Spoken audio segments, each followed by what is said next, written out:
How did you contribute to the sexual revolution? Well, some of that early stuff I did was just kind of done in a spirit of being a wise ass. I mean, did that story, Joe Blow has the family all having sex together, the parents and the children. That obviously, I don't believe that people should have sex with their children. I think that's kind of like, you know, a little bit inbred. But on the face of it, looks like that's what I'm saying. But it's just kind of being a wise ass. But a lot of people didn't understand that, and the comic got in a lot of trouble. Do you feel that you really contributed to the sexual revolution? I guess I did my part, such as it is a sexual revolution. I don't know.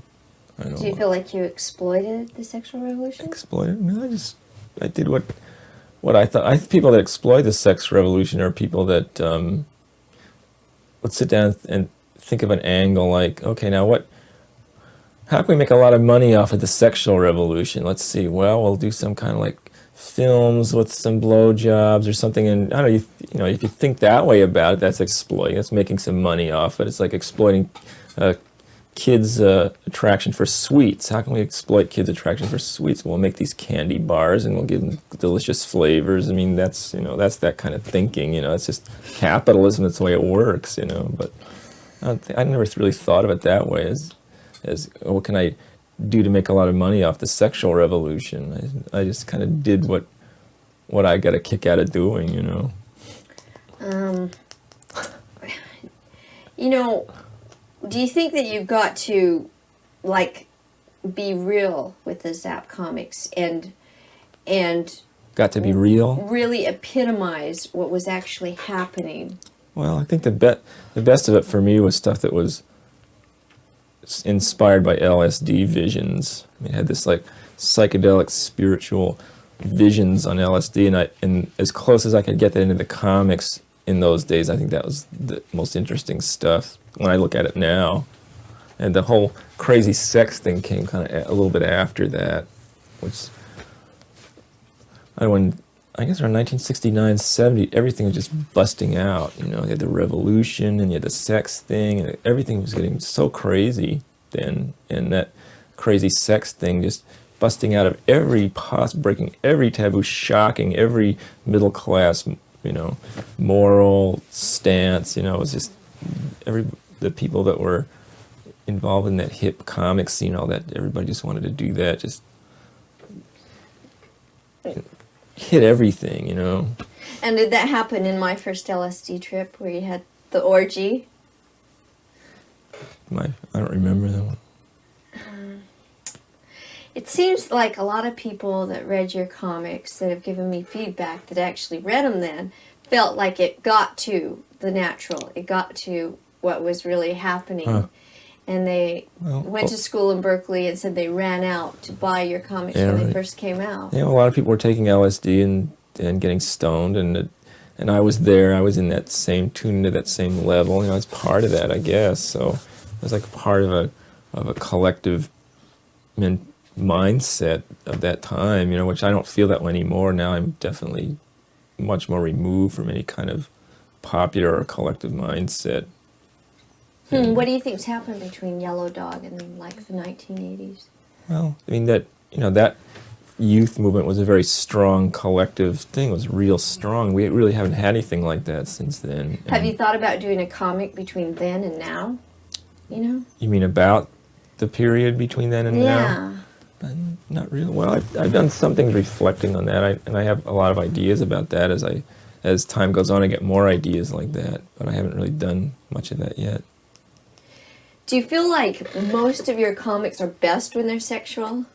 Not necessarily. No, I don't really know. It's real hard for me to judge. I mean, a lot of times when I'm doing the sex stuff, I'm thinking, this is ridiculous. Who's going to want to read this? It's completely self-indulgent, just my own things that I'm getting off on, and you know, who's going to want to read it?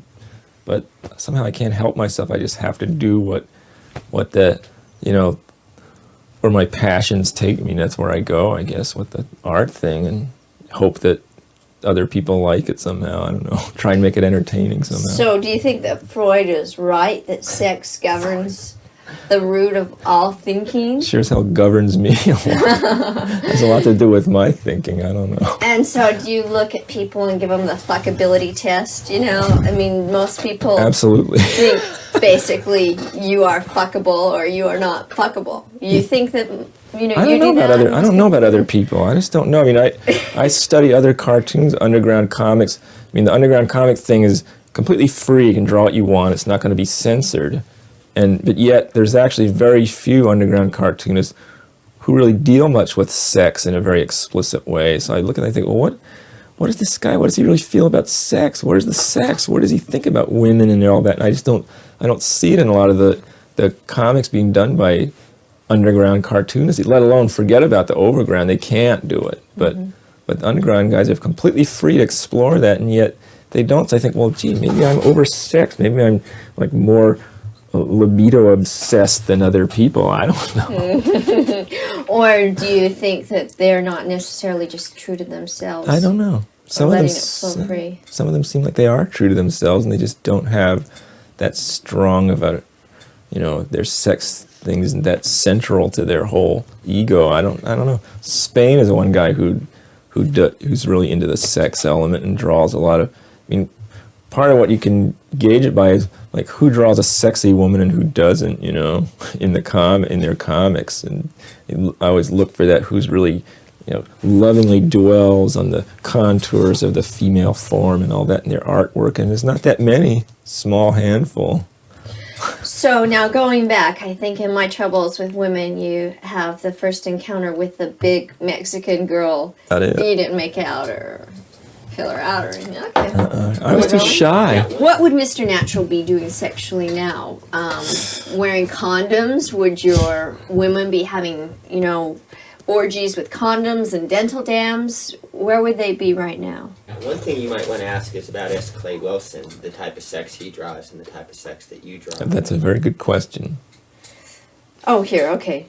Well, we'll go into that in 1 second. So it seemed like in My Trouble with Women, you point out your first encounter with a woman was with a big Mexican girl when you were young. Is that where your obsession with big women... No, it started long before that. It was before that? Oh, yeah. Well, how far back does that go? When did this come out? Yeah, I don't know. I can't really pin it down to any particular time, but I just remember when I was like 4 years old being downtown with my mother in Philadelphia and staring at all the women's legs in the high heels with the nylons, with the seams, and just being so lustful for those legs, When did you first think... So you just... When you were little, you had this fetish for staring huge women. Yeah, it's this kind of arrested development, I guess. I don't know. I always saw women as larger than life somehow. I don't know. So the stereopugic. Steatopigic. Let's get it straight. Right. Steatopygia, which is a condition of a very large and rounded ass. That's what that means. No, Steatopygia. This has been all your life. Well, it really came into focus vividly at puberty. Really, then it just suddenly just completely engulfed me. This obsession with this steatopygia thing. So it's the ass, actually. The ass, the legs, the whole lower half of the female form. Oh, I see. It has nothing to do with chest, face. Not especially. No. Face, head doesn't matter. The head's not that important. I like a cute face, but... Can you describe your vision of sex in your comics? Like Snatch and back in the early 70s where you had, Well, in the early... The comics you can eat and now compare it to the safe sex or what we're encountering today? Well, in the early days, a lot of it was you just got off on the shock value of being real blatant and out front about all this stuff that was, always been kept so carefully and fastidiously hidden and before that in the media, And, somebody would find an 8-pager or something, those little comic books done in the 30s, those little tiny ones. You ever see those 8-pagers? They're real obscene, they'd take Jigs and Maggie or something and make this little dirty comic out of it. Everybody just like get a big kick out of those. And so let's just do stuff like that, you know, just do completely wild, out front, blatant stuff and see what happens. And it was fun for a while just to for the shock value, but then that kind of wore off for me. But I mean, the other guys that still do that, like Wilson and Robert Williams, they still enjoy the shock element of that, doing that kind of stuff. Now, what's your association with S. Clay Wilson? He came into the whole comic thing in the late 60s, and he had done these drawings in the Midwest where he's from, in Kansas, that were like completely cut loose from any inhibitions at all. I'd never seen anything like it in my life. Like all totally violence and gore and sex and perversion, everything, homosexuality, everything was in there.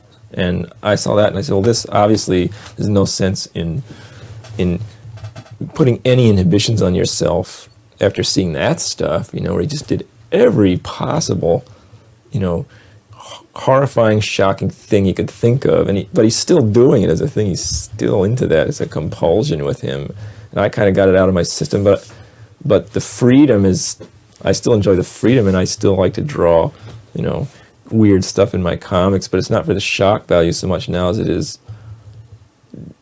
just part of the humor of the whole thing. I don't know. It's hard to explain.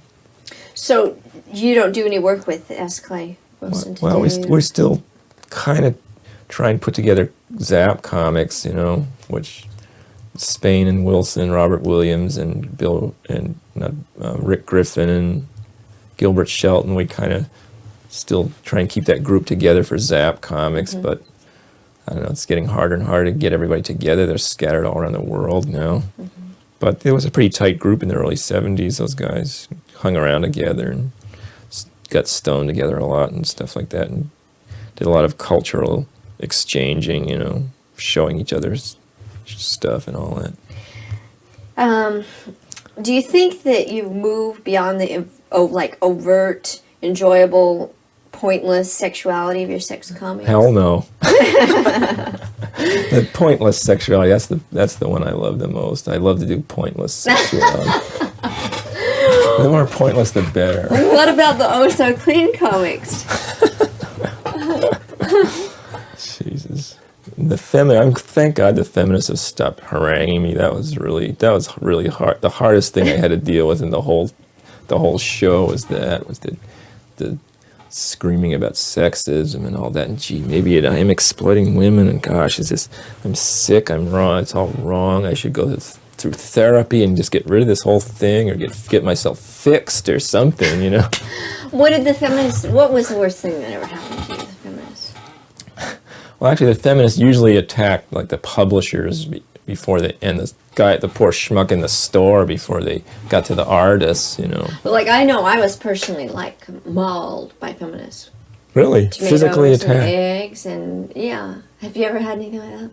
No, I never got physically attacked like that. I mean, I've been attacked verbally a lot, you know, back in the mid-'70s, late 70s especially.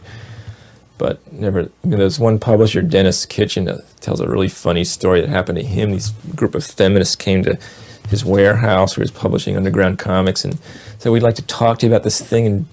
And Dennis said, well, let's go up on the roof. We have a little, you know, table and some chairs up there and we'll talk about it. So they went up there and he said they got him cornered and they're firing all this stuff at him about what sick it is and exploits women, and they kind of got him cornered over to the edge of the roof of the building and were like leaning over him real threatening, like they were going to, you know, push him off or something. And he said the whole time the main one, had these really huge tits, and she was like pushing these tits at him. It's like he's at the edge of the roof staring at these tits. Like they were going to push him off the roof. That's right. Oh my God. Okay. Do you have any vision of where your comics are going? I mean, like, do you think, you know, in the 80s or with, you know, sex where it's at, you can't foresee where, you know, it's going to be maybe another 10 years? At this point, I just think we're lucky that we can still get away with publishing this stuff the way things are getting, and that there are still stores that will carry it. I mean, stores are still getting busted, and there's a lot of the comic shop guys are really petrified of carrying this stuff, and a couple of the distributors are fundamentalist Christians. They won't touch the stuff at all anymore. So I don't know. And at this point, it's anybody's guess which way the federal government's going to go. You know, if it gets more liberal, things could improve. It could get better. You know, but then if it gets more conservative, it'll, you know, it's just anybody's guess at this point which way the whole fucking country's going to go. I don't know. What do you think about the lunch. whole Gary Hart scandal? Well, that's just silly. And Gary just could have said, it's my business who I, you know, hang around with when I'm not working. You know, it's nobody's business. It's between me and my wife and my girlfriend and whoever else. He should have faced up to it like that instead of trying to cover it up and all that. That's where he made this big mistake. You know, I don't think any less of the guy. I mean, Donna Rice is a nice-looking girl. You know, I wouldn't kick her out of bed. What do you think the state of America is in terms of politics today? Well, I don't know. The whole thing is screwed as far as I can tell. I just hope to get somebody more liberal in there next time. I don't know. If we get, you know, any of those fundamentalist guys or anything, like they get in power, we're really sunk. We're really in for trouble. I might leave the country if that happens. Just say, okay, America, screw you. I'll go somewhere else. I don't care. Would you really? Yeah, I would. If I can't make a living here, I know I can make a living in Germany or France. They love me over there. Justin Green. So Binky Brown is his character. We did Binky Brown Meets the Holy Virgin Mary, which is like, I think, the greatest modern work of cartooning that I've ever seen. This is a recent t-shirt design, which I have the original artwork too also because I traded him a car for it. Wow. So I think I got the better end of the deal, actually. What else do you want to know? My Scotty dog collection.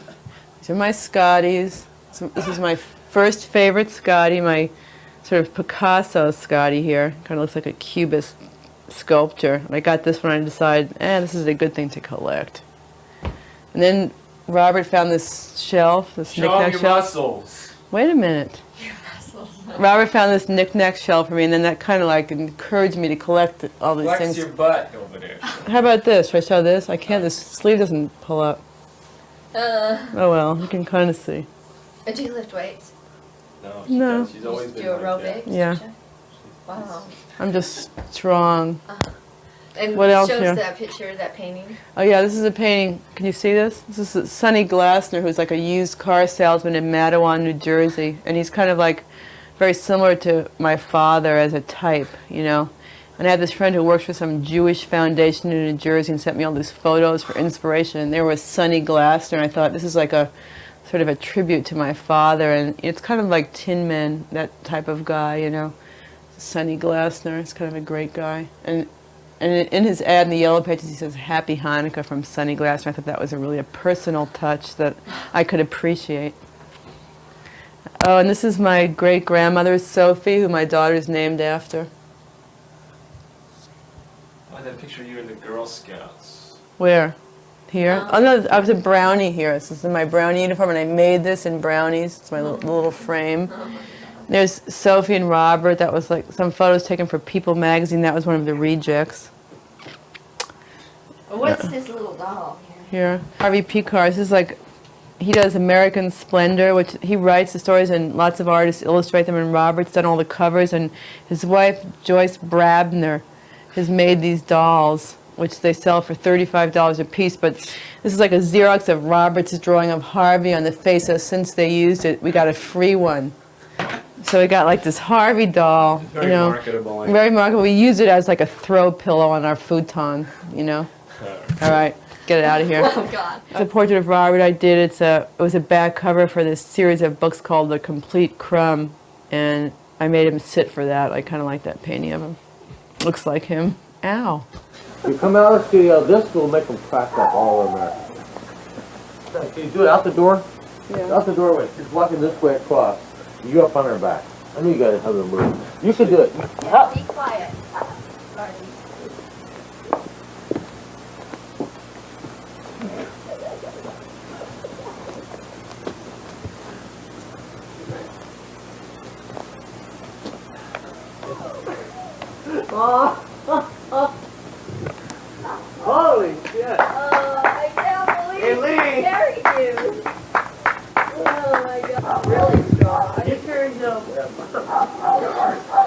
nothing. Oh my God. It's all this farm work out here. It's not hardcore, but a little bit of sweet cheek. He's a happy guy. Here's a guy in Paradise. This is Robert Crumb in Paradise. This is too sexist. No, it's not. It's not at all. She loves it. Who wouldn't? She's All right, Artie. a woman that's getting a lot of attention, man. She loves you. You love her. There's nothing wrong with that. Oh boy, we're really getting into it. Why not? Why not? Love. There's nothing wrong with love. Love is the most wonderful. Look at this. Keep on fucking. The man. Look at it. Do it. Get up. Get up. No. Get up on it sideways. Crumb, you can do it. You can do it, Crumb. Come on, one time. Do it sideways. Come on, please. Side saddle. Do it. Side Really, saddle. this is Side saddle. One Missy, time. this is becoming his. Side saddle. Crumb is happy. Shit, you're awesome, dude. Awesome, dude. I mean it. That's what my kids say. That's right. That's right. Now, Jesse, can you just I can't believe you did a yeah, side for saddle. driving? I make